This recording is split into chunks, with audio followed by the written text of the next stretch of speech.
Hello, everyone. Welcome back to the DJ Bible Show. I am D. And I'm Jay.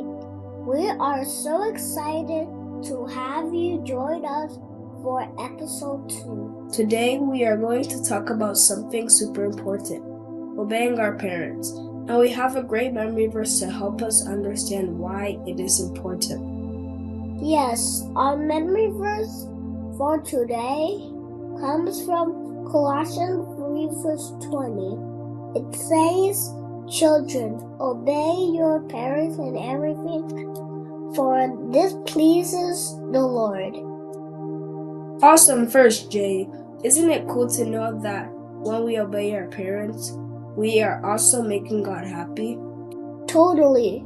God loves it when we listen and respect our parents because it shows that we love and trust Him too. So remember, everyone, let's make an effort to obey our parents today and every day. We will be doing something that pleases God. Amen.